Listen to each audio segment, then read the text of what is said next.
بسم الله الرحمن الرحيم. الحمد لله رب العالمين وبه نستعين على أمور دين ودين.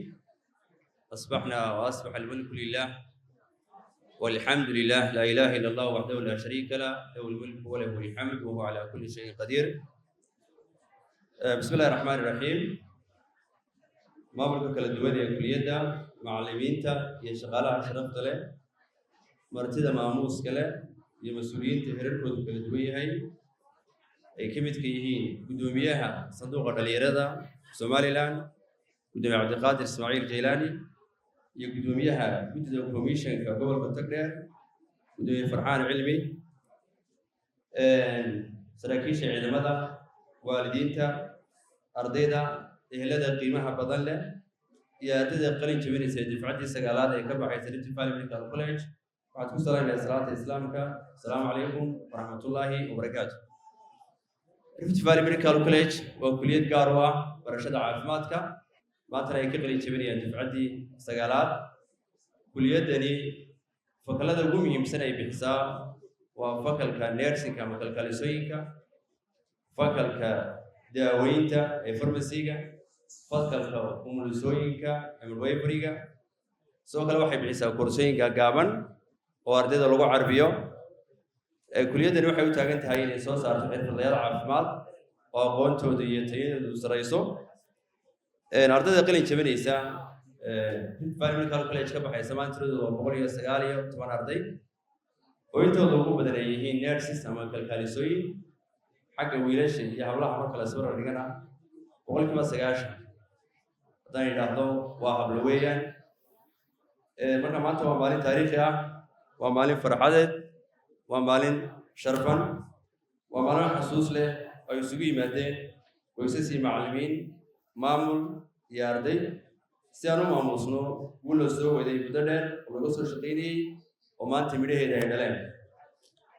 waxaa sharaf weyn ii ah anigoo ah maamulka sare ee kuliyadda Rift Valley Medical College in munaasabadan qalin jabinta ee dufcadii sagaalaad ee ka baxaysa Rift Valley Medical College khudbadan qiimaha badan la ka jeediyo saddexda fakal aan soo sheegay. marka koowaad ilaahay baa mahad iska leh subxaanahu wa tacaala. mar labaadka waxaa mahad iska leh mar sharafta waqtigooda noo soo hurtay iyo xafladda kasoo qayb galay.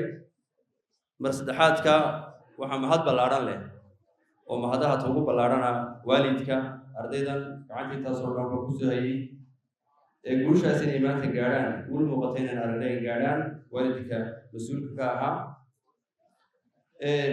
mahad iyo bogaadin gaara waxaa iska leh waan u dirayaa macallimiinta iyo shaqaalaha kala duwan Rift Valley Medical College oo si hufan ugu shaqeeyay ardayda inay u soo gudbiyaan aqoon qiimo leh. waxay tihiin macallimiintu waa tiir adag ay ku tiirsanaayeen ardayda maanta qalin jabinaya. maaha keliya inaad barteen macallimiintan ka hadlaya maaha keliya inaad barteen ardayda culuum ee waxaad dhisteen akhlaaqdooda iyo xirfadooda iyo waayo-aragnimadooda idinkoo xiisadaha ugu dari jiray wacyi dheeraada. marka waxaa idin leeyahay waa mahadsantihiin. waalidiinta iyo qoysaska iyaguna aad bay u mahadsan yihiin. waa inaad ogaataan marka guushan maanta ardaydu ay gaadheen ee tiir lixaad leh aa ka tihiin idinku waa tiir muuqata ka tihiin oo la-aantiin aanay waxba suurto galeen. marka idinkana waxaan leeyahay waa mahadsantihiin. ardayda qalin jabinaysa ee sharafta leh maanta waa maalintii aad sugayseen, waa natiijadii dadaalkiinii, hurdadii aad seexan weydeen iyo dadaalkii faraha badnaa, imtixaanadii cuslaa aad soo gasheen iyo waayihii dugsiga caafimaadka Rift Valley Medical College ee muddadaa dheer aad ku jirteen aan la ilaawi karaynin. laakiin xusuusta maanta waa inaad ogaataan qalin jabintu maaha dhammaad, waa bilow fiican, waa bilow mas-uuliyad weyn oo idin sugaysa.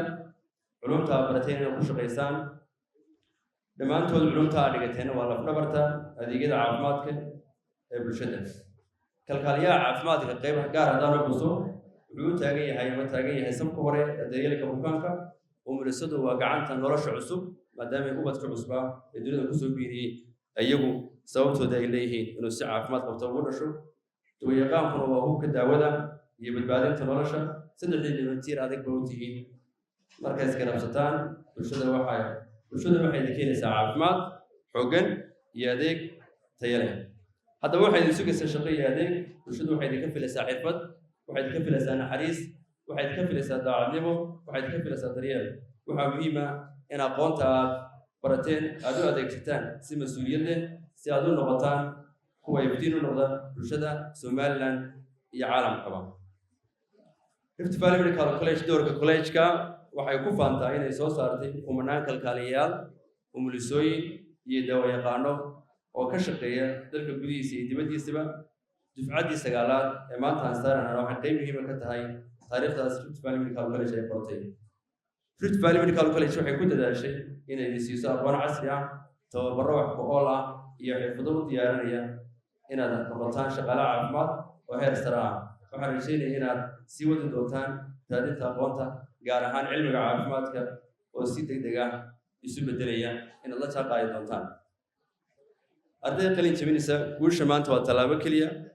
hadda waxaa idin bilaamaya safarkii nolosha dhabta ahaa meelaha shaqada idin bilaamaya cisbitaalada idin bilaamaya goobaha dawooyinka ayaa idin bilaamaya iyo xarumaha bulshada waxaa la rabaa inaad noqotaan dad lagu kalsoonaan karo oo aqoontii ay barteen ay ka muuqato waa inay noqotaan kuwa dadka u fududeeya daryeel caafimaad kana shaqeeya ilaalinta nolosha iyo sharafta bukaanka mar walba ay ilaalisaan hay loobina akhlaaqda caafimaadka inaad u naxariisataan bukaanka inaad ilaalisaan sirtiisa bukaanka sirtiisa inaad ilaalisaan inaad ixtiraamtaan saaxiibadiina kale la shaqayn doona iyo goobaha caafimaadka ka shaqayn doontaanba iyo inaad ku dadaashaan horumarinta xirfadiina oo halkaa aydan kaga tegin gunti iyo gunaanadkii ugu dambeyn waxaan kusoo gabagabeynayaa khudbadan erey gaaban oo ah guusha maanta ha noqoto saldhigga ay ka dhalato guulo waaweyn oo berri ah insha allah ardayda qalin jabinaysana idin ahaantiiba waxaan leeyahay aqbaliyo salaamu calaykum